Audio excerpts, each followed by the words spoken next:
শেখ হাসিনা নিজেকে ফেরাউনের চেয়ে বড় ভাবা শুরু করেছিল। একটা না একটা সময় পর বাংলাদেশের ইতিহাসে সবচেয়ে লজ্জাজনক পতন হয়েছে তার।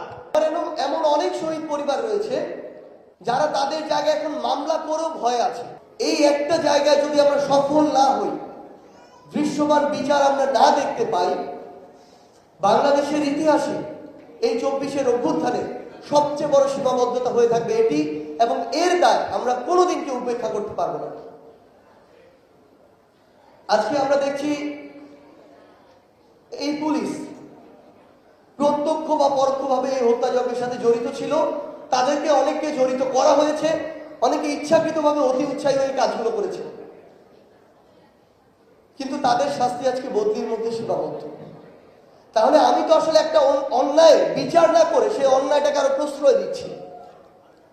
আজকে দেখা যাচ্ছে কোনো একটি শহীদ পরিবার যদি কোনো মামলা করে, শেষে অজ্ঞাতনামা এই শব্দটি দিয়ে এবং এই শব্দটিকে রাজনৈতিকভাবে কুক্ষিগত করে অসংখ্য মানুষকে হয়রানি করা হচ্ছে যাদের সাথে এই হত্যার কোনো সম্পৃক্ততা নেই।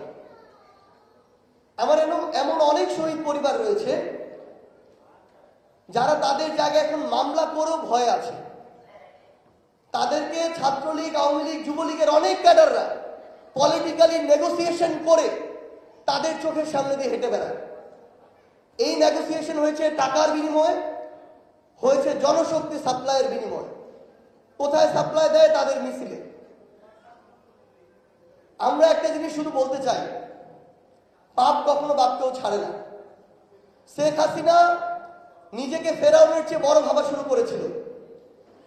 একটা না একটা সময় পর বাংলাদেশের ইতিহাসে সবচেয়ে লজ্জাজনক পতন হয়েছে তার।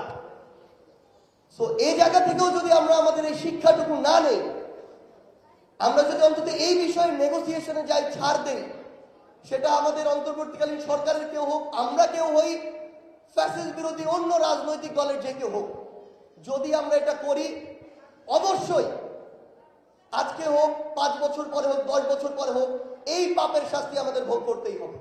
আপনাদের প্রতি এত লজ্জা, এত ঘৃণা, এগুলো নিয়ে যখন ওই পোশাক পরে সামনে আসতো আপনাদের অনেকে বিব্রত হয়, তখন আপনাদেরই অনেকে এই অপকর্মগুলোর সাথে আবারও দিনে দিনে জড়িয়ে যাচ্ছে।